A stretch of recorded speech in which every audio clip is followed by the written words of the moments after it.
ዛሬ ወደ ኋላ ዞር ብለን በታሪክ መነጽር የምንቃኘው በ1962 ዓመተ ምህረት የዓለም አቀፍ ናሽናል ጂኦግራፊ ዘገባ ቡድን ኢትዮጵያ የተሰወረው ኢምፓየር በሚል ርዕስ ያዘጋጀውን ታሪካዊ ዶክመንተሪና በወቅቱ የነበረውን የአፋር ሕዝብ ድንቅ ባህልና የኑሮ ዘይቤ ነው።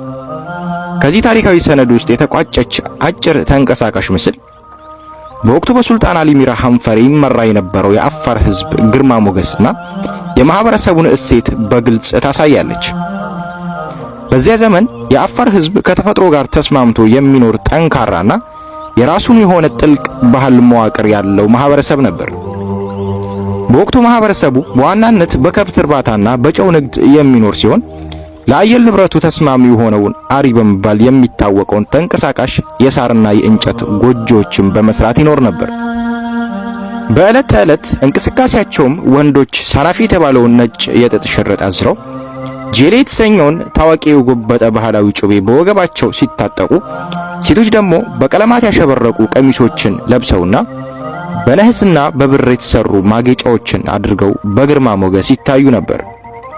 በአውሳ ሱልጣኔት ስር የነበረው ይህ ማህበረሰብ በሱልጣን አሊ ሚራ መሪነት በጠንካራ የህዝብ ስርዓትና ማዳአ በተሰኘው ባህላዊ የፍትህ ውድድር ይመራ ስለነበረ በምድር ላይ ሰላምና አንድነት እንዲሰፍን ትልቅ አስተዋጽኦ ነበረው።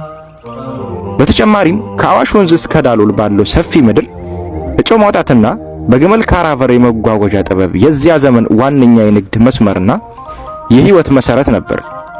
በአጠቃላይ በ1962 ዓመተ ምህረት ምስል የሚያስታውሰን የአፋር ምድር ድንቅ ተፈጥሮ ብቻም ሳይሆን የሱልጣን አሊ ሚራህን አስተዳደርና የህዝቡን ጽናት፣ ታማኝነትና እስከዛሬ ድረስ ተጠብቆ የቆየው ድቅስ ያለ ባህላዊ አሻራ ነው። ስለ አፋር ህዝብ ድንቅ ታሪክ፣ ባህልና ስለ ታላላቆች ሱልጣኔቶች በሰፊው የተዘጋጀ ተጨማሪ አጫጭርና ረጅም ቪዲዮዎችን እንድሰራላችሁ የምትፈልጉ ከሆነ ይሰራ ብላችሁ በኮሜንት ጻፉልኝ። እንዲሁም በወደፊቱ ፕሮግራማችን ስለማን ታሪክና ባህል ይሰራላችሁ የምትፈልጉትን ታሪክ፣ ሰው፣ ብሔረሰብ ወይም ክልል ስም ኮሜንት ላይ አስቀምጡልኝ።